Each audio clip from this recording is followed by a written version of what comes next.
नमस्कार, अपन समाचारमा स्वागत छ। समाचार विस्तारमा। नेपाल सशस्त्र प्रहरी बलले मधेसका जिल्लाहरूसँग जोडिएको भारतीय सीमानाकामा रहेका सीमा स्तम्भहरूको पुनर्निर्माण, मर्मत, सम्भार तथा रङरोगनको काम गर्न थालेको छ।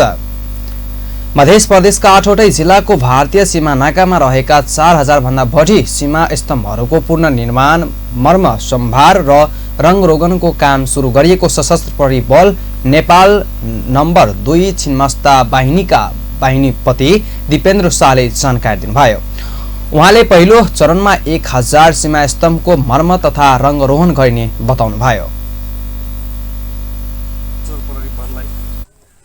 प्राप्त भएकोले यसको मर्म सम्भार गर्ने कार्यको शुभारम्भ आजका दिनदेखि मधेसका सबै जिल्लाहरूमा चाहिँ सुरुवात भइसकेको जानकारी गराउन चाहन्छु।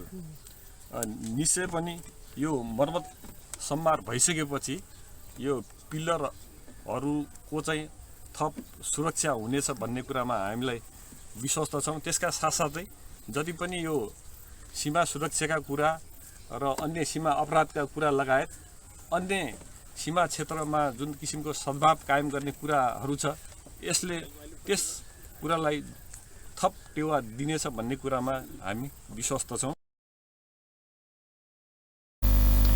धनुषाको सीमावर्ती पालिका नगरपालिका नगराई नगरपालिकाको वार्ड नम्बर 2 जटही नाकामा सीमा स्तम्भको मर्म गरेर सीमा स्तम्भ मर्मत तथा रङरोहन कार्यक्रमको शुभारम्भ गरिएको हो।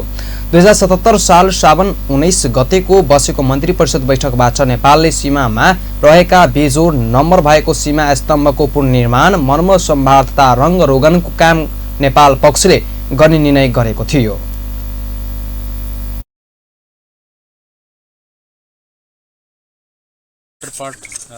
एपीएफ धनुषा के द्वारा जो ऑड पिलर्स के रिपेयर एंड मेंटेनेंस का कार्य शुरू किया जा रहा है और भारत की तरफ से भी सम संख्या के पिलर्स का पिछले साल किया गया था।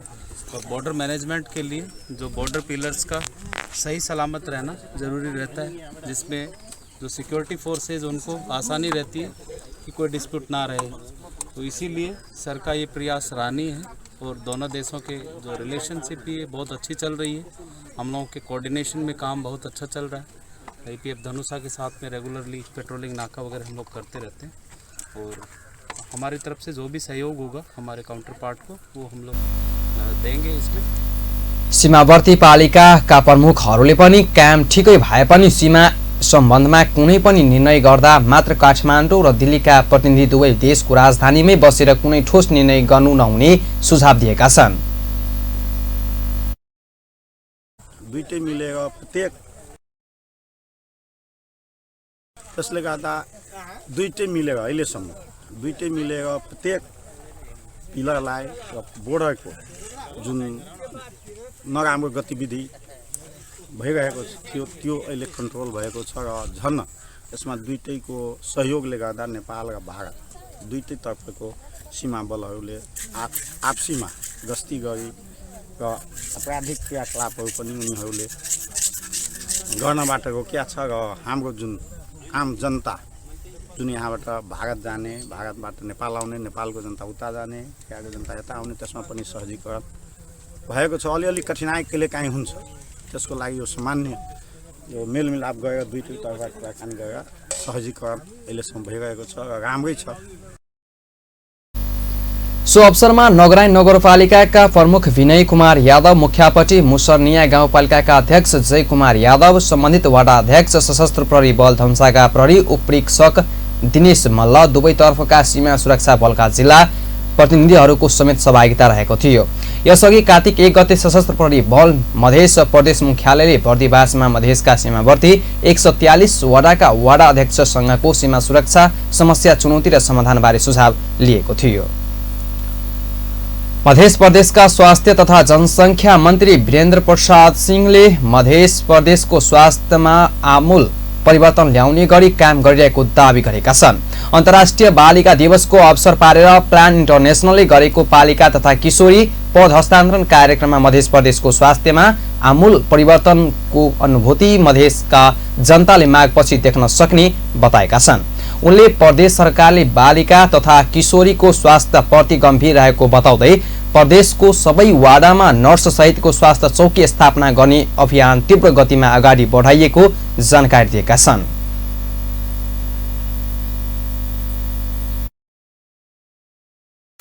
यहाँ उठेका कुराहरूको बारेमा के गरिरहेको छ त्यसको बारेमा म केही भन्न चाहन्छु। मध्य प्रदेश स्वास्थ्य तथा जनसङ्ख्या मन्त्रालयले यहाँ 2-3वटा कुरा उठ्यो। प्रत्येक वार्डमा बाल मैत्री किशोर मैत्री स्वास्थ्य चौकी हुनु पर्यो भन्ने कुरा आएको छ। नेपाल सरकारकै नीति अनुसार प्रत्येक वार्डमा स्वास्थ्य चौकी स्थापना लगभग भइसकेको छ। केही ठाउँमा बाँकी छ, त्यो पनि अब विभिन्न समस्याका कारणले गर्दा हुन नसकेको हो। त्यो पनि छिटै हुन्छ जस्तो लागेको छ र खास गरिकन हाम्रो मध्य प्रदेशमा स्वास्थ्य मन्त्री सिंहले महिलाका लागि निशुल्क पाठेघरको शल्यक्रिया शिविर प्रदेशभरि नै सञ्चालन हुने बताउँदै किशोरीलाई पाठेघरमा लाग्ने क्यान्सर रोगको रोकथामका लागि HPV खोप सबै किशोरीलाई दिने पक्षमा रहेको बताए। उनले प्रदेश सरकार प्रत्येक प्रादेशिक अस्पतालहरूका लागि 100 बेड तथा जनकपुर धामको प्रादेशिक अस्पताललाई विशेषज्ञ अस्पतालको रूपमा घोषणा गरेर भौतिक पूर्वाधार, स्वास्थ्य उपकरण तथा जनशक्ति व्यवस्थापनको प्रक्रिया अगाडि बढाएको जानकारी दिए।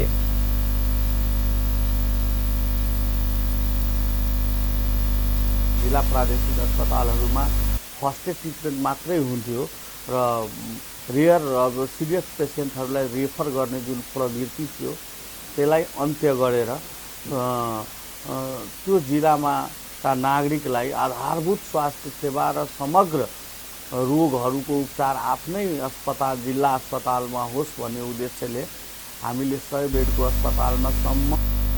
कार्यक्रममा प्लान इन्टरनेसनलका जनकपुर धाम क्षेत्रीय प्रबन्धक रवि शङ्कर पण्डितले प्लान इन्टरनेसनलले विश्वव्यापी रूपमा विश्वका 75 देशमा सम्मान शक्ति, सम्मान स्वतन्त्रता तथा सम्मान प्रतिनिधित्वको मान्यता अनुसार बालिका तथा किशोरीको मनोबल बढाउन पद हस्तान्तरण अभियान चलाइरहेको बताए। मन्त्री सिंहले धनुषाको कमला नगरपालिका रहेको सामुदायिक विद्यालयको कक्षा 7 मा अध्ययनरत 14 वर्षीय बालिका सरिता यादवलाई प्राथमिकता रूपमा स्वास्थ्य तथा जनसङ्ख्या मन्त्रालयको कार्यभार हस्तान्तरण गरेका थिए। सिराहाको बिसनपुर गाउँपालिका अन्तर्गतका सम्पूर्ण कर्मचारी आन्दोलनमा उत्रिएका छन्। तलब उपलब्ध गराउनु पर्ने लगायत माग राखी कर्मचारीहरूले सङ्घर्ष समिति नै गठन गरी धानामा बसेका हुन्। कर्मचारीहरूले आर्थिक वर्ष 2080-81 को गाउँ सभा सम्पन्न गरी कर्मचारी, शिक्षक, स्वास्थ्य कर्मीको तलब भत्ता निकासा गर्नुपर्ने, विद्यालय तथा स्वास्थ्य संस्थाहरूमा थप जनशक्तिको व्यवस्था गर्नुपर्ने, स्वास्थ्य संस्थाहरूमा अति आवश्यक औषधिहरूको परिपूर्ति गर्नुपर्ने र गाउँपालिकाको आर्थिक प्रशासन, विकास, निर्माण लगायतका अन्य मागहरू पूरा गर्नुपर्ने उनीहरूको माग रहेको छ। की छै अहाँके धरना में मांग सब? हमरा सबके मांग सब जमा ई बैनर जे धरना कार्यक्रम के लिखल छै जमा 4टा मांग छै। मुख्य मांग छै जे अखन आर्थिक वर्ष जे चलि रहल है 80-81 ओहि के अखन तक गाँव सभा तथा कार्यक्रम सब संपन्न नहीं भेलै। ओहि के कारण से सारा विकास निर्माण लगायत कर्मचारी के तलब भत्ता जते भी सामाजिक सुरक्षा लगे जते भी काम सब उनीहरूले तत्काल गाउँ सभा सम्पन्न गर्न पनि माग गरेका छन्। गाउँ सभा नहुँदा सबै समस्याहरू सिर्जना भएको भन्दै उनीहरूले तत्काल गाउँ सभा गराउन गाउँपालिका अध्यक्ष सत्यनारायण यादवसँग माग गरेका छन्।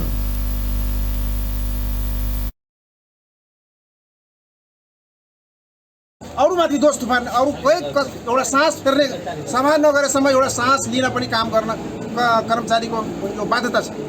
कुनै काम गर्नै पाउँदैन। यही कुराहरू छ हाम्रो मागहरू त्यहाँ उसमा धरनाको कार्यक्रममा छँदैछ। सबै सार्वजनिक मागहरू छ, एउटा व्यक्तिगत तलब मात्रै होइन। कर्मचारीहरूको आन्दोलनको विषयमा जवाब दिँदै गाउँपालिका अध्यक्ष सत्यनारायण यादवले तिहार अघि गाउँ सभा हुने आश्वासन दिनुभयो।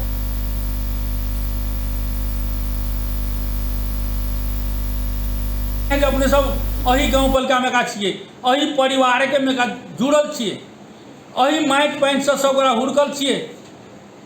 बुझल बात है समाज में। आई पीड़ा है एक अध्यक्ष जी के है तो एक जन समुदायों के है।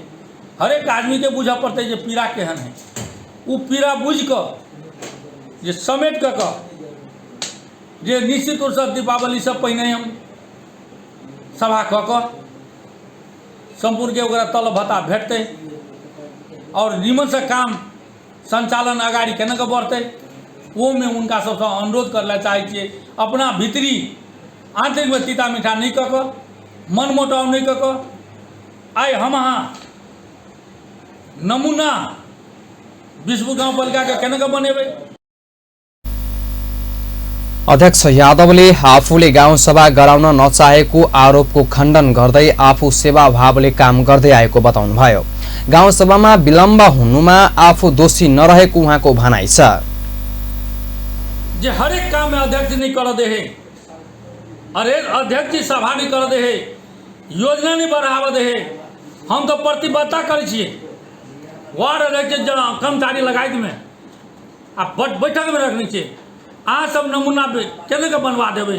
हमरा ई नहीं लोग जब सब हम कम हाकिम बनल जाए बन गए हम जनप्रतिनिधि, हमरा कमा के धन चाहिए। हम तो जनता के हम 54 साल में निर्वाचित भेल चलिए, अहाँ के कहत एको कलम हमरा ला कह दिए जे हमरा लगे घूस लेने है या जहिया कर्मचारी अहूँके जानकारी है। टीचर जहिया नियुक्ति के लिए बहुते साथी में बुझे वाला हेतै जे जतेक टीचर रखने रहिए ओहि बेर में जे केहन केहन टीचर रहे, ओहि बेर के विद्यार्थी में केहन टैलेंट टीचर सब रहे, केहन विद्यार्थी निकललै। अखन का अपेक्षा में हरेक स्कूल में जेबै तो मतभेद से अपना में द्वंद के कारण से पढ़ाई से कोनो मतलब नहीं रखने। गाउँपालिकाका प्रमुख प्रशासकीय अधिकृत शैलेश यादवले गाउँसभा विलम्ब हुँदा देखिने समस्याहरूका विषयमा पहिना नै जनप्रतिनिधिहरूलाई अवगत गराए पनि व्यवस्था गरेको बताउनुभयो। उहाँहरूलाई कन्भिन्स गर्ने बाटो चाहिँ हो र यहाँ हाम्रो सभामा पनि 3टा राजनीतिक दलको प्रतिनिधित्व छ।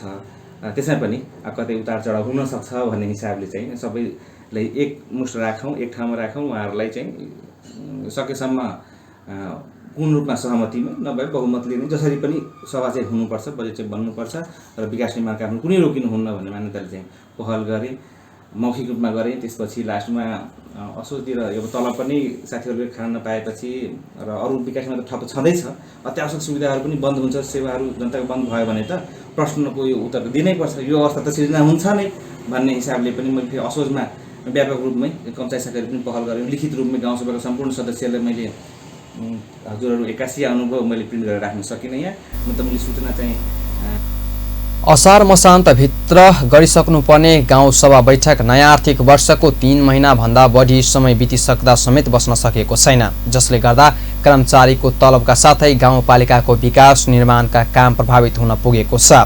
4 बुँदै माग राखी आन्दोलनमा उत्रिएका कर्मचारीहरूले पहिलो चरणमा 21 गतेसम्म धारणा गर्ने जनाएका छन्। प्रतिनिधि सभाका सांसद अमरेश कुमार सिंहले एनसेल जस्ता ठूला व्यापारी घरानाहरूले गरेको अर्बौंको कर छुटबाट ठूला नेताहरूको खर्च चल्ने गरेको आरोप लगाउनु भएको छ। प्रतिनिधि सभाको बैठकमा सांसद सिंहले अर्बौं कर छुट गराउने एनसेल जस्ता ठूला व्यापारी घरानाहरूलाई ठूलो नेताहरूले नै बचाउने गरेको आरोप लगाउनु भएको हो। उहाँले ठूला नेताहरूले विदेशमा गराउने उपचार खर्च पनि ती ठूला व्यापारी घरानाहरूले दिने गरेको दाबी गर्नुभयो। आज देशको सबै कल कारखाना बन्द गर्ने र कर छुट दिने, कसलाई दिने? जो अर्बौं रुपियाँ मुनाफा लिन्छ त्यसैलाई कर छुट। एनसेलको अर्बौं रुपियाँ मुनाफा छ, त्यसलाई अर्बौं रुपियाँ कर छुट हुन्छ। किन? मेन नेताजीहरू त्यसै खर्चबाट चल्याउँछ। न त सिङ्गापुरमा कसरी इलाज हुन्छ, सिङ्गापुरको खर्च कसले धानिन्छ, टिकट कसले काटिदिन्छ, होटलमा कसले राखिदिन्छ? किनकि एनसेलको त लोकल पार्टनर सिङ्गापुर।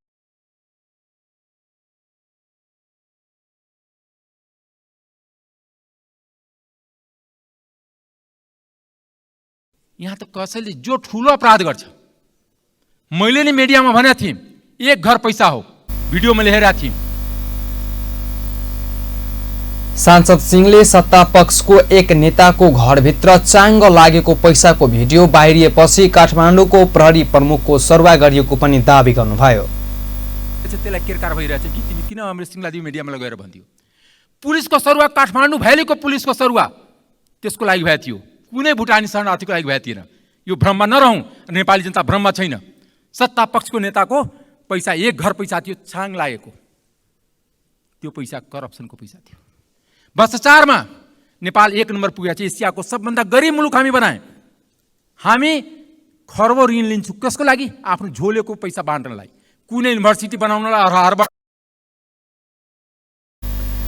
सांसद सिंहले सरकारले आफ्ना श्रमिक, विद्यार्थी लगायत सबै विदेशीलाई बेच्न थालेको भन्दै देश कहिले बेच्ने भनेर टिप्पणीयुक्त प्रश्न गर्नुभयो।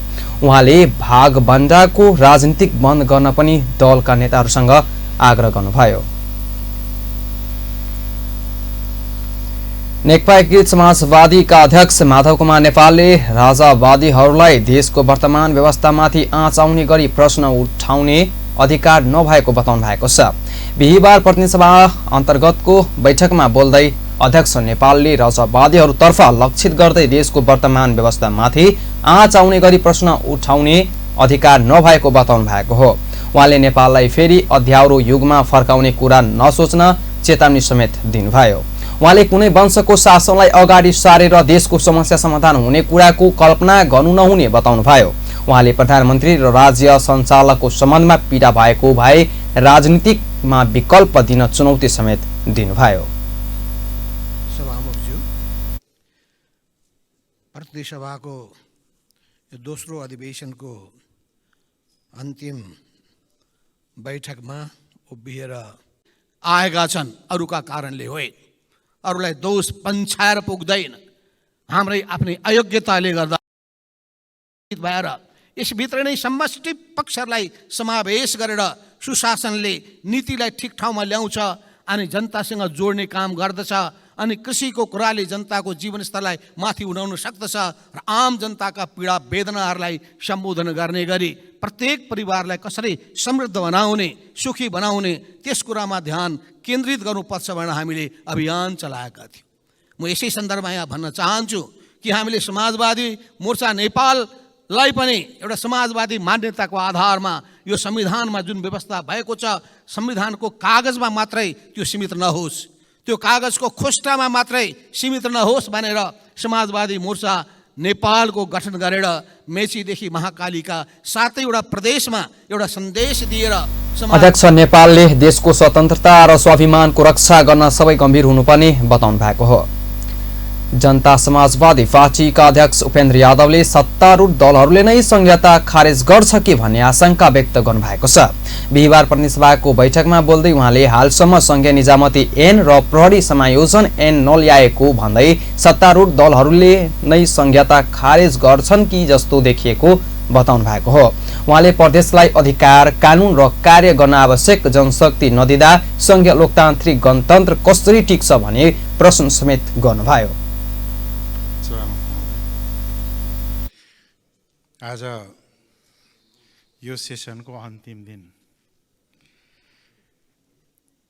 यसै छ र यो सदनबाट आर्थिक विधेयक, विनियोजित विधेयक, राष्ट्र ऋण उठाउने विधेयक र यो अनैतिक लेनदेन यी र एउटा गैर सरकारी विधेयक मात्र पारित भएको छ।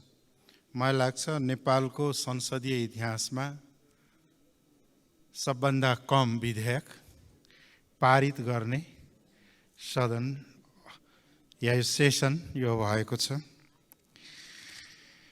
र संसदीय समितिको गठन गर्न पनि संसद गठन भएको त 8-9 महिनै लाग्यो। गतिशील कसरी हुने र अहिलेसम्म संयुक्त संसदीय समिति बन्न सकेको छैन।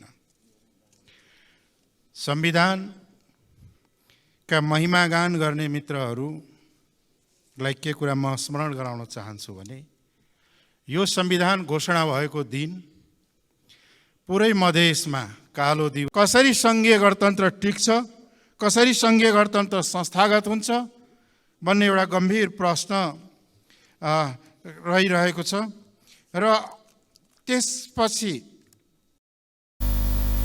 उहाँले आगामी दिनमा लामो समयसम्म संसद अवरोध हुने र संसदमा विधेयक नल्याउने प्रवृत्तिको अन्त्य हुनुपर्ने पनि बताउनुभयो।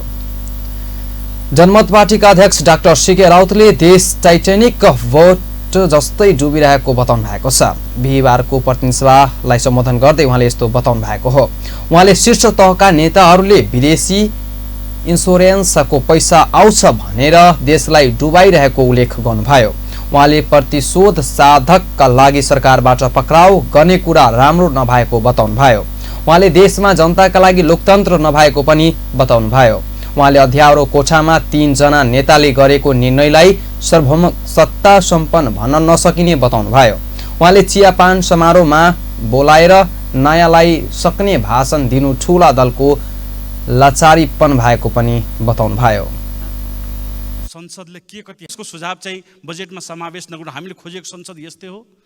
हामीले खोजेको संसद यस्तै हो जसले चाहिँ सीमान्तकृत वर्गमाथि, मधेसमाथि, कर्णालीमाथि विभेद गरिराखोस्। हामीले खोजेको संसद यस्तै हो। पर्याप्त आधारहरू त्यहाँ रहेका छन्। त्यही भएर हामी सोच्न विवश छौँ यो संसदमा लोकतन्त्र कहाँ छ, यो संसदको गरिमा कहाँ छ। त्यो प्रश्न गर्न आज अन्तिम दिनमा म विवश छु।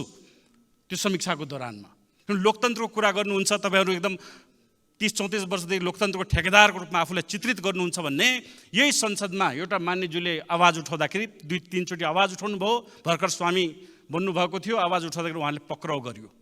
यदि एउटा जनप्रतिनिधि आवाज उठाउँदाखेरि प्रतिशोध साध्नको लागि सरकारबाट पक्राउ पर्छ भने आम जनताको लागि कहाँ लोकतन्त्र होला? यहाँ चाहिँ मान्यज्यूको लागि यहाँ लोकतन्त्र छैन, सत्ता पक्षकै मान्यज्यूको लागि लोकतन्त्र छैन भने आम जनताको लागि लोकतन्त्र कहाँ हुनेछ? हाम्रो जनमत पार्टीका कार्यकर्ताहरू दिनु आवाज उठाउँदाखेरि दिनु पक्राउ पर्छन्, दिनु उहाँहरू प्रहरी प्रशासनको निशानामा पर्छन्, झुटा मुद्दा लगाइन्छ, प्रतिशोध साधिन्छ। हामी कुन लोकतन्त्रको कुरा गर्दैछौँ? हामी यहाँ संसदको सार्वभौम सत्ता अभ्यास गर्ने सर्वोच्च थलो भन्छौँ संसदलाई। यहाँ राखिएका कुनै पनि कुरा, कुनै पनि अध्यक्ष राउतले संसद यसरी नै चलिरहेको व्यवस्थामाथि प्रश्न गर्न पर्याप्त आधार रहने बताउनुभयो।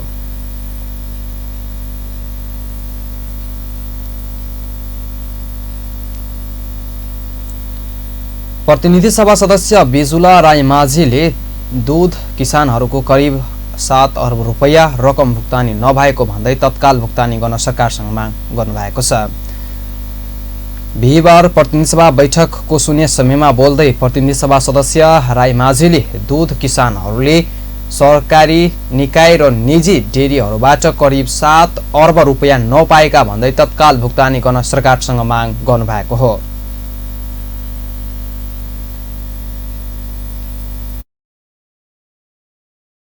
आज म नेपालमै बसेर केही गरौँ भन्ने कृषक उत्पादकहरूको समस्याप्रति सरकारलाई ध्यान आकर्षण गराउन चाहन्छु। सभामुख महोदय मार्फत कृषि मन्त्रालय र अर्थ मन्त्रालय समक्ष नेपालमा उत्पादन हुने दुधजन्य पदार्थ र माछामा आत्मनिर्भर हुँदाहुँदै भारतीय आयातलाई रोक्न र नेपाली उत्पादनको मर्म बुझिदिन जोरदार माग गर्दछु। उत्पादित दूधमध्ये 3 लाख लिटर बजारमा खपत हुन सकेको छैन। उता दुग्ध विकास संस्था र निजी डेयरीबाट करिब 7 अर्ब बकौता रकम किसानले पाएका छैनन्। अविलम्ब भुक्तानी गरियोस्। नेपाली किसानले उत्पादन गरेको दूध, माछा, तरकारी लगायतका उत्पादनको उचित मूल्य पाउने वातावरणका लागि खुला सीमामा प्रभावकारी अनुगमन बढाइयोस्। नेपाली उखु उत्पादक किसानको बकौता रकम तुरुन्त भुक्तानी होस् र धानको समर्थन मूल्य तोकिसकेकोले किसानको धान खरिद प्रक्रियामा सुरु गरियोस् ताकि किसानले तिहार र छठ पर्व ढुक्कसँग मनाउने वातावरण बनोस्।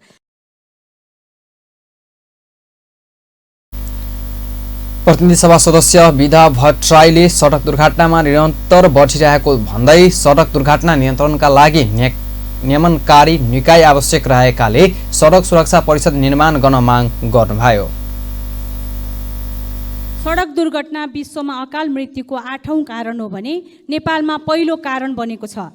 संयुक्त राष्ट्र सङ्घले 2020 देखि 30 लाई सडक सुरक्षा दशक घोषणा गरेको छ भने 2030 सम्म दुर्घटनाको दर 50% घटाउनु पर्छ भनेको छ। तर नेपालमा 79-80 को तथ्याङ्कलाई हेर्ने हो भने 2320 जनाको सडक दुर्घटनामा परिमृत्यु भएको छ भने 28156 घाइते हुनु परेको तथ्याङ्क छ। असुरक्षित मापदण्डविहीन सडक, सवारी साधनको गुणस्तर मापनमा कमजोरी, चालकको लापरवाहीका कारण दुर्घटना नागरिक जीवनको क्षतिको एक नियति बनेको छ। सडक दुर्घटनालाई कम गर्नका लागि छुट्टै नियमनकारी निकाय आवश्यक भएकोले सडक सुरक्षा परिषदको निर्माणका लागि सम्मान्य सभामुख महोदय मार्फत सरकारको ध्यानाकर्षण गर्दछु। धन्यवाद। प्रतिनिधि सभा सदस्य विनिता कुमारी सिंहले आरती शाहको न्यायको निमित्त सरकारको ध्यानाकर्षण गराउनुभयो। घाम वर्षा र हावाहुरी छल्दै खुला आकाश मुनि दिनरात काट्ने गरेका छन्।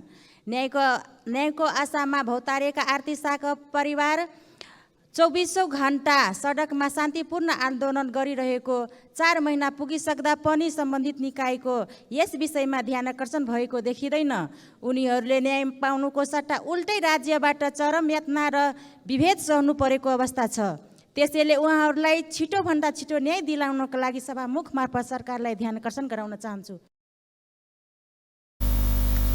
प्रतिनिधि सभा सदस्य बिना लामाले तिहारमा चिनीको आवश्यक पर्ने भएकाले जनतालाई सुपथ मूल्यमा चिनी उपलब्ध गराउन सरकारलाई आग्रह गर्नुभयो।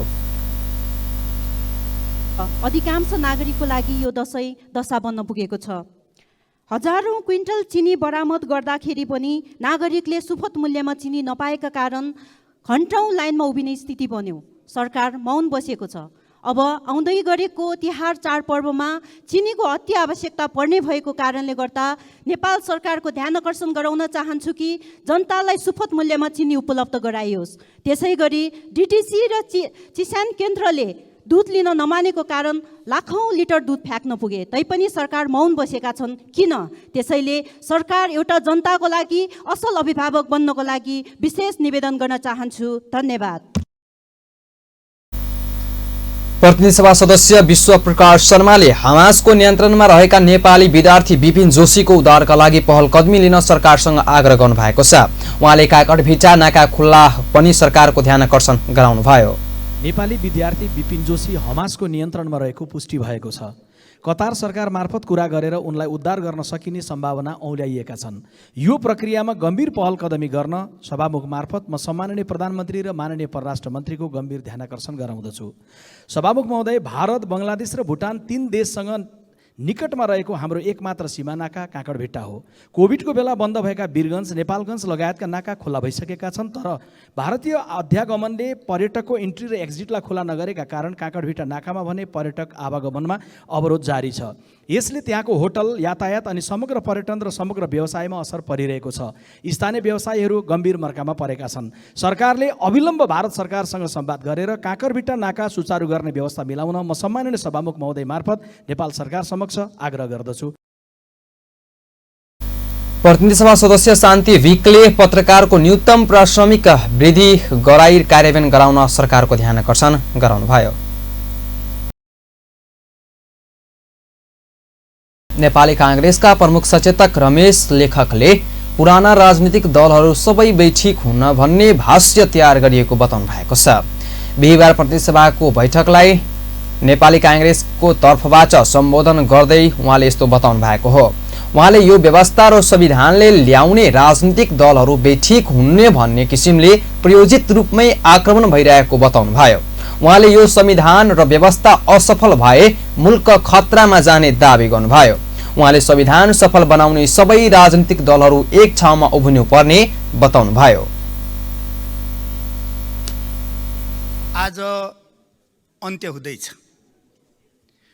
र प्रत्येक अधिवेशनहरू निरन्तर चालू रहेर अन्त्य हुने क्रममा अधिवेशनमा भएका समग्र गतिविधिहरू, हामीले प्राप्त गर्न सकेका विषयहरू, हामीले गर्न नसकेका कामहरू र आगामी दिनमा गर्नुपर्ने विषयहरूलाई सारांशमा दलगत रूपमा प्रस्तुत गर्ने र अधिवेशनको समग्र मूल्याङ्कन गर्नुका साथसाथै आगामी दिनका लागि कार्य समेत निर्धारित गर्ने, राय प्रस्तुत गर्ने हाम्रो अभ्यास मध्येको देश नेपाल हो। बढी पुल बनाउने, बढी सडक बनाउने, बढी स्कुल अस्पताल बनाउने। प्रमुख सचेतक लेखकले प्रायोजित षड्यन्त्रलाई चिर्न सबै दलहरू एक ठाउँमा उभिनुपर्ने जोड दिनुभयो। राष्ट्रिय स्वतन्त्र पार्टीका सभापति रवि लामिछानेले संसद ठुला भनिएका 3 दलहरू अनुदार रहेको आरोप लगाउनु भएको छ। बिहिबारको प्रतिनिधि सभालाई सम्बोधन गर्दै उहाँले यस्तो बताउनु भएको हो। उहाँले ठुला भनेका दलको सिन्डिकेट संसदमा लादिने काम भएको बताउनु भयो। उहाँले संसदमा दर्ता भएका संकल्प प्रस्तावहरूको छलफल नचलाउँदा असान्दर्भिक हुने पुगेको प्रति संसदको ध्यान आकर्षण गराउनु भयो। उहाँले नागरिक र सरकारवालाको सुझाव नलिई कानुन बनाउने प्राविधिकका कारण कानुनहरू राम्रो बन्न नसकेको दावी गर्नुभयो।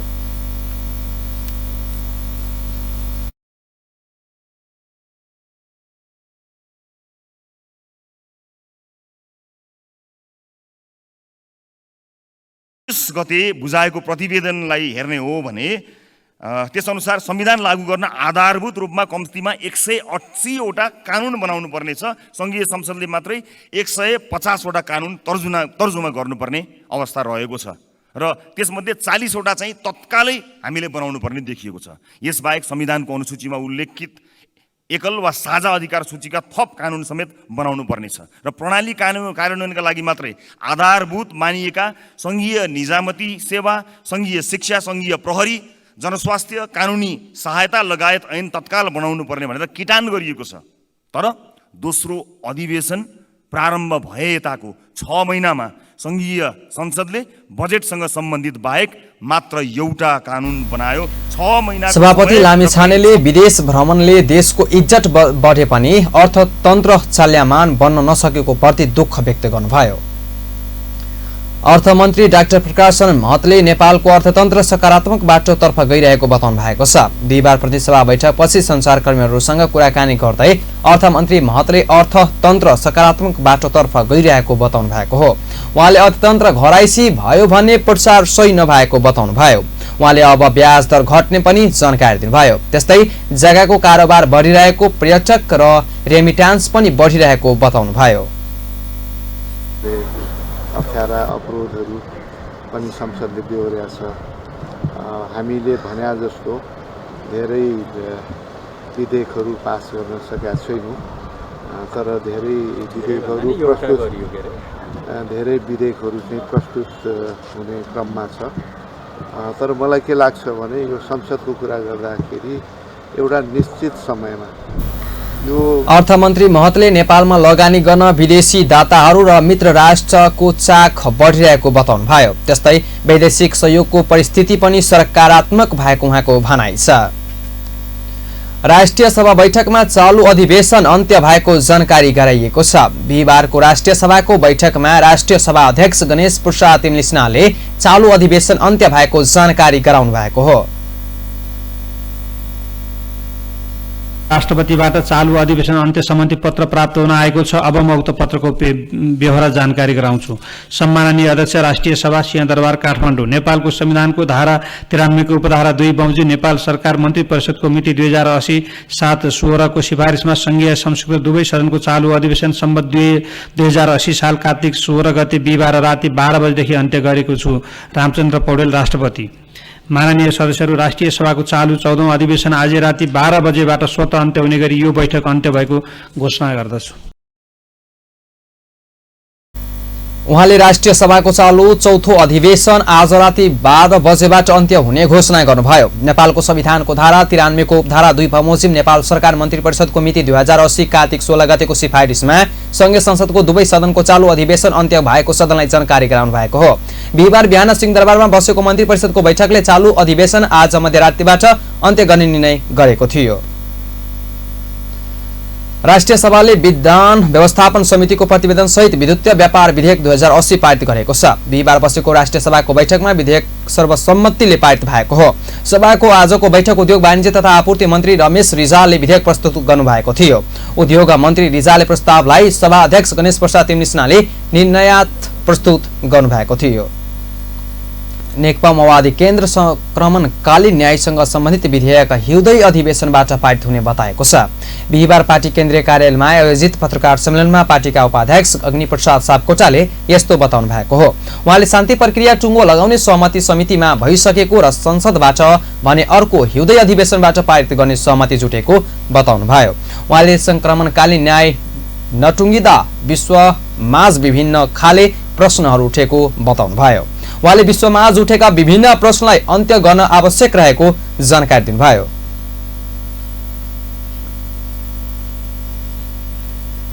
अलिकति हाम्रा बारेमा चाहिँ राष्ट्रिय रूपमा पनि अन्तर्राष्ट्रिय रूपमा नै चाहिँ प्रश्नहरू खडा भएका छन्। पीडितहरूको नि परिपूरणका कुरा छन्, आदि छन्। यो दिने कुरा पनि रोकिएको छ। त्यति ठुला पेचिला विषयहरू निष्कर्षमा पुगेका छन्। यसलाई चाहिँ हर हालतमा टुङ्गोमा पुर्याउनु पर्छ भन्ने छलफल भएको छ र एक फालको सहमति पनि भएको छ। तर अब यो दिने यो लिने भन्ने कुरा प्रसङ्गै उठेको छैन, चर्चै चलेको छैन। समितिमा चाहिँ सहमति भइसकेको छ यो टिआरसी बिलको सम्बन्धमा। अब यो फुल हाउसबाट चाहिँ अर्को यो हिउँदे अधिवेशनमा पास गर्ने सहमति भएको छ।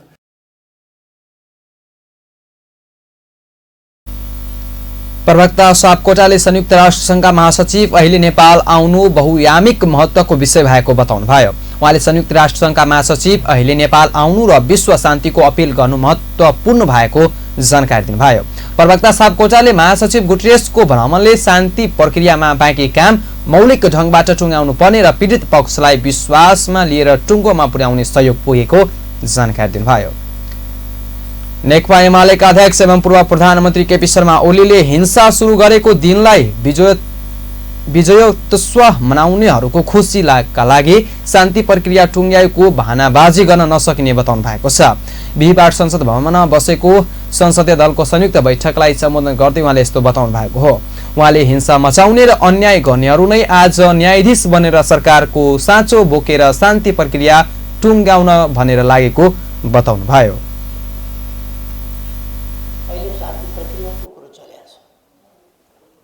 जो हिजो जसले हिंसा मचायो, जसले अन्याय गर्यो, उनीहरू नै अहिले न्यायाधीश भएर सरकारको साँचो तालो लिएर कसिएका छन् शान्ति प्रक्रिया टुङ्गो लाउने। गङ्गा अधिकारी गोर्खा उनी अहिले पनि अनसनमै हुने।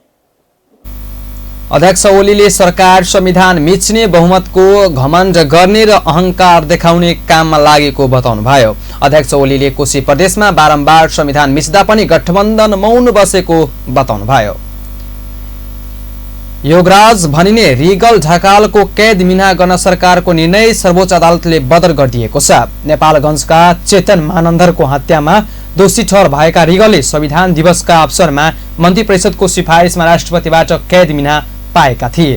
त्यस विरुद्ध चेतनकी श्रीमती भारती शेर्पाले दायर गरेका रिटमा सुनवाई गर्दै शुक्रबार कायम मुकायम प्रधान न्यायाधीश ईश्वर प्रसाद खतिबाट सहित न्यायाधीशहरूमा सपना प्रधान मल्ल, रम कुमार चुडालको इजलासको सरकारको निर्णय बदल गरिदिएको हो। पूर्व इजलासले रिगललाई तत्काल पक्राउ गर्न आदेश जारी गरेको निवेदकको पक्षबाट बहस गरेका वरिष्ठ अधिवक्ता दिनेश त्रिपाठीले जानकारी दिए। हस्त यतिकै पल खबर तेज नजर अपन टेलिभिजन। नमस्कार।